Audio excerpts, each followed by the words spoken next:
That's not a pretty sight.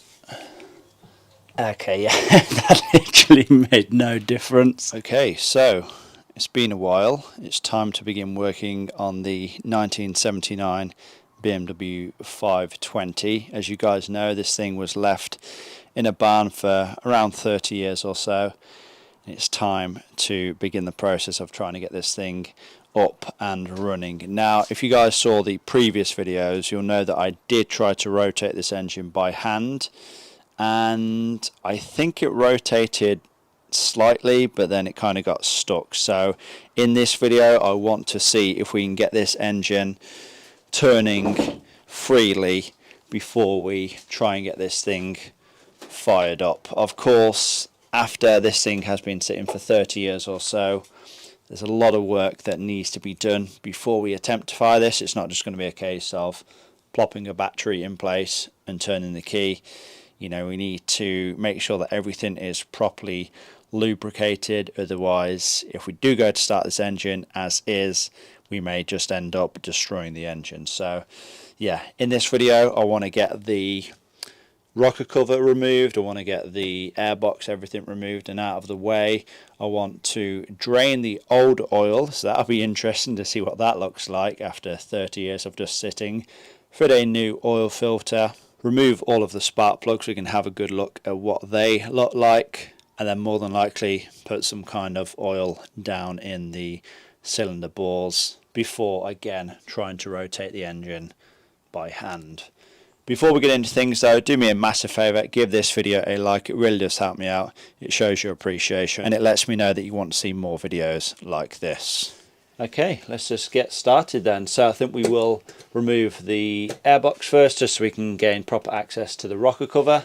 Now, I don't know how many people know these BMW M20 engines, but this, what I'm removing right here, is some kind of crankcase ventilation breather hose, but I have a good feeling that this is not factory. It just kind of looks like plumbing pipes, you know, just regular house plumbing pipes. It doesn't look like it's factory at all. I'd imagine what would have been the case originally is the crankcase vapors that would have just gone down and, you know, just vented into the atmosphere. Probably just would have had a tube going down to the floor, I'd imagine. But I guess whoever owned this car previously, they decided to reroute it back into the intake, as you would expect on a more modern car nowadays.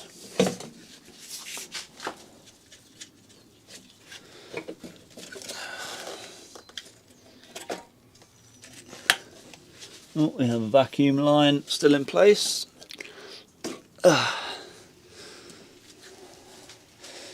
That's the air cleaner box removed though. Came off quite easily. While we have it removed, let's just take a look at what the air filter looks like. Are we going to find a rat's nest in this thing after sitting for so long? Who knows? We're about to find out though.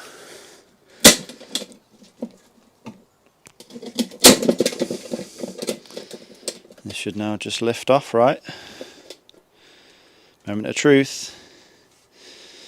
Okay, that is surprising. Looks very clean in here. Very clean, actually. Really? This air filter looks virtually brand new. Huh. That's very strange. I would say there is a good chance this car has had like a good service before it was parked up. The fact that the transmission fluid is so clean, I would say that has definitely been serviced. Unsure about the oil and oil filter, that looks very dirty. But yes, definitely had some work before this car was left to sit up for so long. Well, we have the air cleaner box removed though. It's now a good opportunity to inspect what the carburetor looks like. Now, I'm definitely, you know, not an expert when it comes to carburetors. This is way before my time, so I don't really have a whole lot of an idea what I'm looking at right here, but you know, does this look good? No idea. Definitely looks a little bit, you know, gummed up in there. Quite a lot of carbon I can see. Is this going to open? Yep, it does. Appears to be pretty stiff, but yeah, it does open. Don't know which one of these is the choke and which one is the throttle. Somebody's probably watching this now screaming at the screen going, no, you shouldn't do that. But yeah, I'm sure we'll work out anyway what is what. But this is all going to need a, you know, good stripping down and a good clean, I would imagine, at some point, but we'll get onto that at a later date. Now what we want to do is get this rocker cover removed. So it just looks like a whole bunch of, I'm guessing, 10mm nuts. 1, 2, 3, 4, 5, 6, 7, 8. Could this be the easiest rocker cover ever to remove? We'll soon find out. So for those wondering, I have already went in here and sprayed some penetrating fluid just to give us a chance of getting these nuts off without snapping the stud.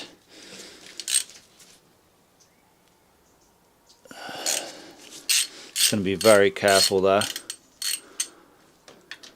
removing these. Would not be a good start to the project, would it, if one of these snapped?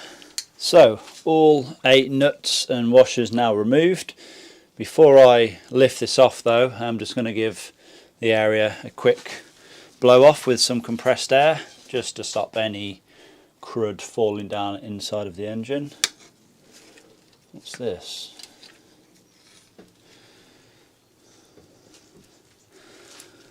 It kind of looks like one of the springs from the air cleaner box.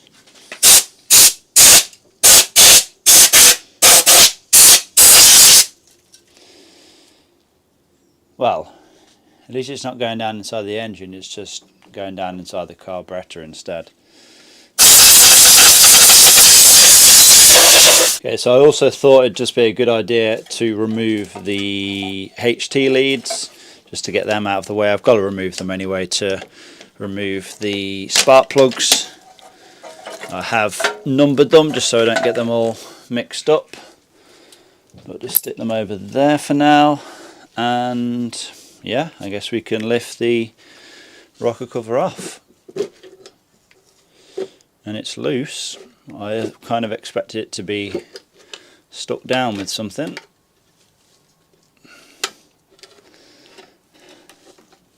I can feel a gasket.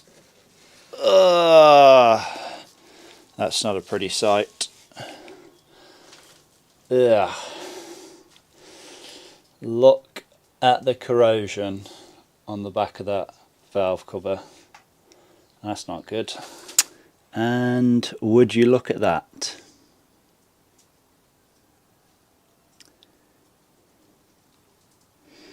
Yeah. That's not the best, is it? Very, very corroded in here. Can this be cleaned up? I don't know. Damn, that smells bad. I'll tell you that. Whew. The camshaft is in the middle. I can see one camshaft lobe down there, and it actually looks pretty good, to be honest. So, I don't know. Can this be cleaned up? Well, let's hope so. I'll get the gasket lifted up.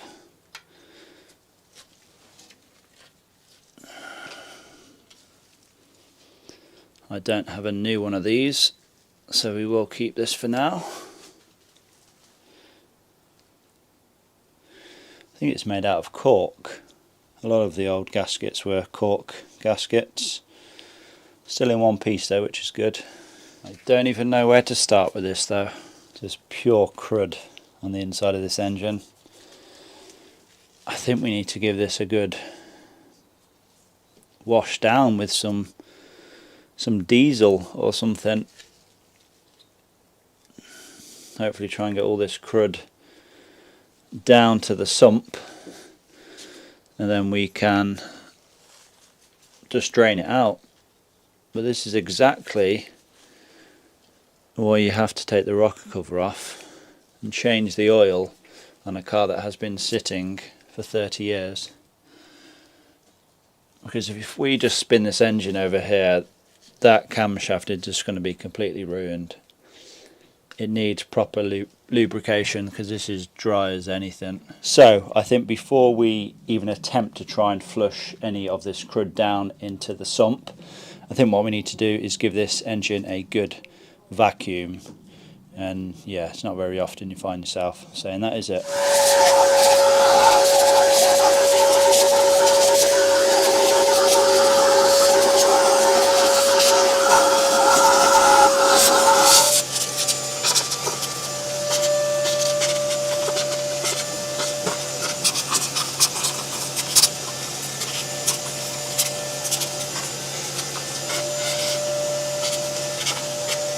So obviously not perfect, but it's a lot better than what it was, let's be honest.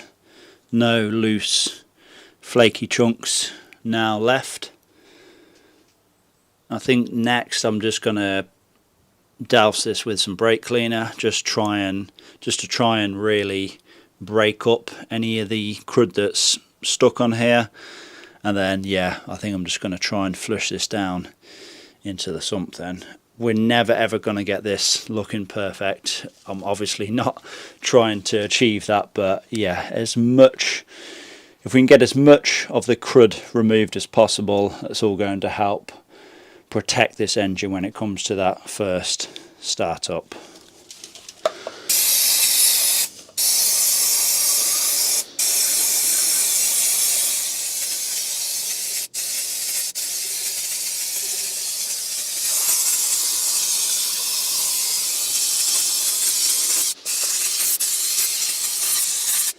You know what, that has actually came up a lot better than I expected. Obviously it's not brand new, but this is literally cleaner than some of the engines, some of the modern engines that I've worked on now. I did not expect that to happen. Of course now everything is completely bone dry, and before that camshaft starts to rust, I am going to pour some diesel in here, and yeah, hopefully that'll attempt to flush any last remaining loose pieces of crud down into the sump. Okay, so I have 5 litres of diesel. Not going to be shy with this stuff.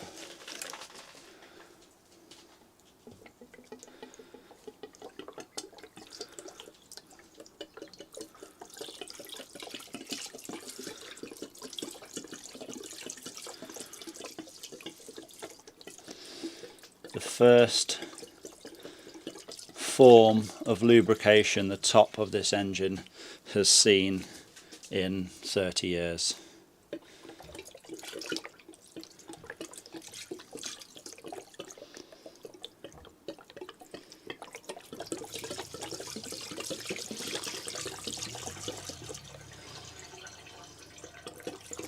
The good thing about diesel is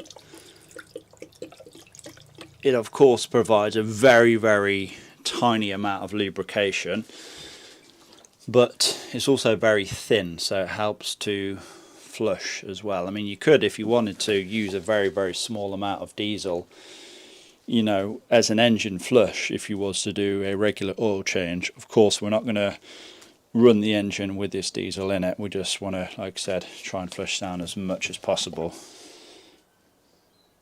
Are we at max capacity now?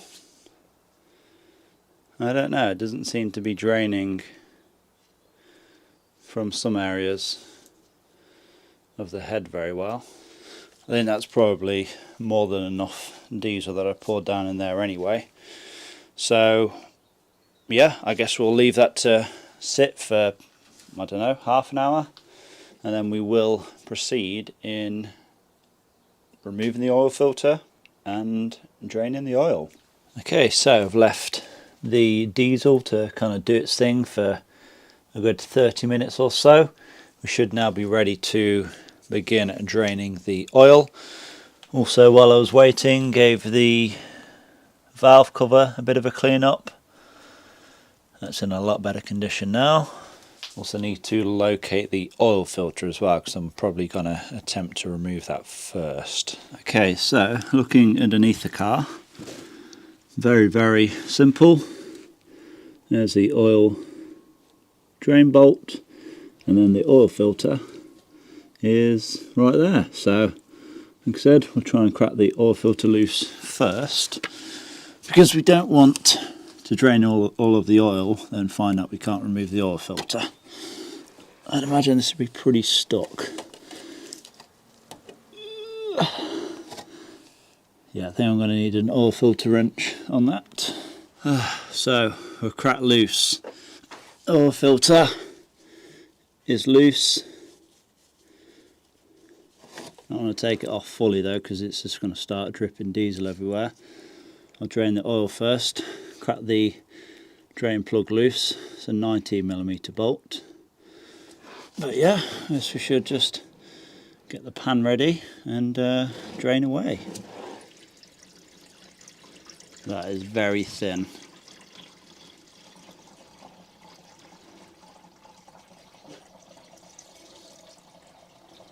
Don't know how well you can see that. I can't see any huge chunks yet. Literally nothing has came out of that oil filter.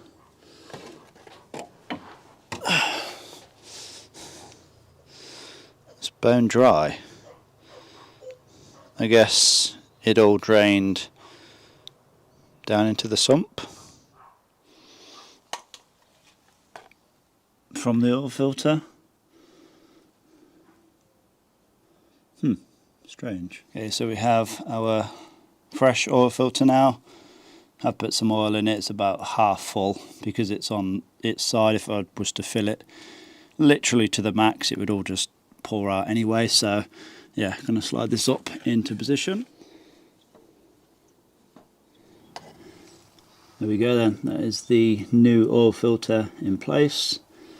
Also reinstalled the oil drain plug as well. And now what I'm going to do is completely cover the top end of the engine in some fresh 15W40, and then I'll fill it up to the max mark on the dipstick as well. No idea how much this engine takes. If I had to guess, maybe 5 litres or so. No idea, but yeah, let's add in some fresh oil.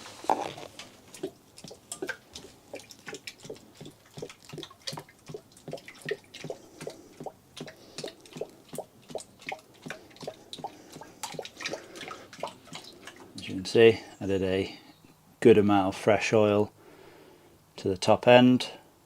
Like I said, we'll just get it to the max mark, and that's this oil change done. We can then move on to the spark plugs, removing those. Okay, so I've added another couple of litres and it's showing around the midway point on the dipstick now, so I'm happy with the oil level.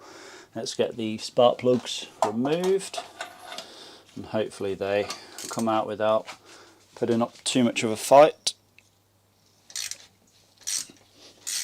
I hope it's not just rounded the spark plug. That would not be fun. If I do say so myself, that spark plug looks pretty good. Obviously a little bit sooty, but you know, doesn't look like there's really anything wrong with that. I'm sure if I just give that a good clean up, that'll be absolutely fine to go again. NGK spark plug as well, which is good to see. Let's get the other 5 removed and see how we're looking. So then, all 6 spark plugs now removed, and I'm just surprised at how good condition they're in. Like I said, just a little clean off and they'll be absolutely fine. You may be thinking, why does this spark plug look wet? Well, these 3 are wet. That is because I had to spray a bit of penetrating oil down in there. The back 3 were very tight. First 3, the front 3, they came out very easily. But yeah, the back 3, they were very tight for some reason, so don't know why that is, but yeah, all of them look in pretty good condition. just going to give them a good clean up, and like I said, I'll be happy for them to go again. But now that we theoretically have access to the cylinders, I'm going to give the cylinders, each one of them, a good vacuum out, just to hopefully get rid of any debris that may be down there, and then I'm going to fill them all with some ATF, some automatic transmission fluid, to hopefully try and lubricate the cylinders somewhat before I attempt to crank over the engine by hand.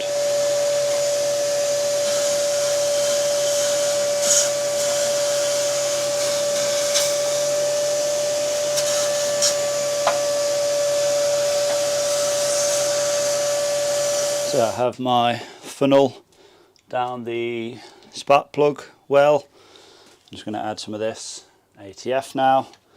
And you may be wondering, why would you add ATF as opposed to, say, regular engine oil? ATF is very, very thin, so it just gives it that slight better chance of it getting past the piston rings. Engine oil is relatively, quite thick, so it's probably not going to get past the piston rings as easy.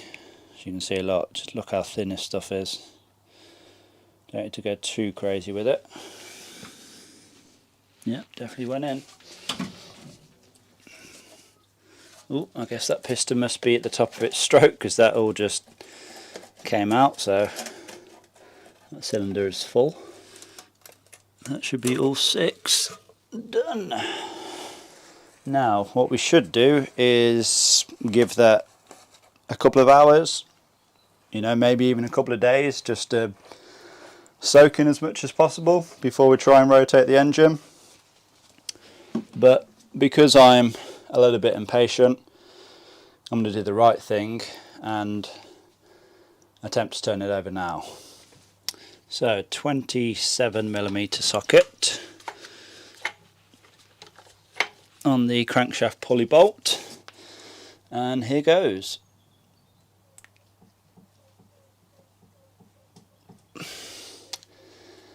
That's still pretty stuck.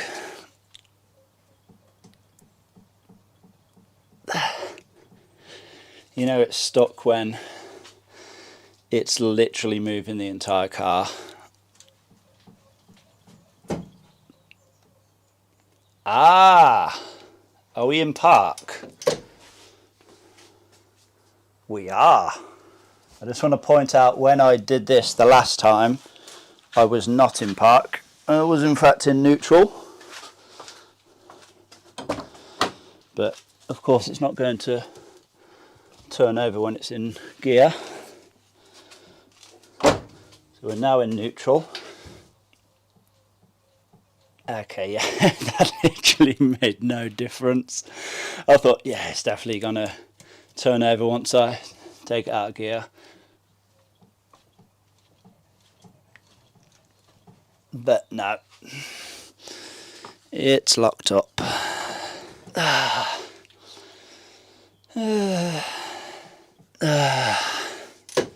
Alright, I'm gonna try a slightly bigger breaker bar. Okay, so slightly bigger breaker bar.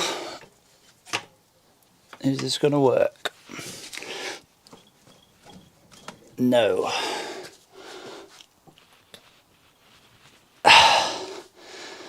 I'm starting to think now, when I originally got this engine to turn slightly, did it really turn slightly, or did the crankshaft pulley bolt just tighten? That is a possibility, because it's definitely stuck now. Okay, so I have tried. This engine is fully stuck.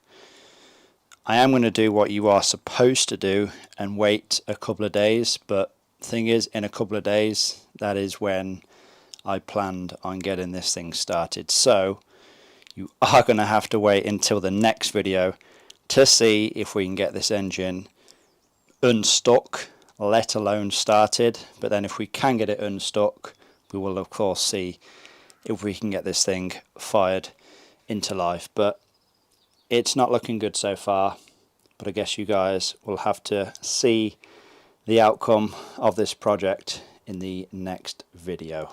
I want to thank you all for watching anyway. Hopefully you've all enjoyed me working on this ancient engine.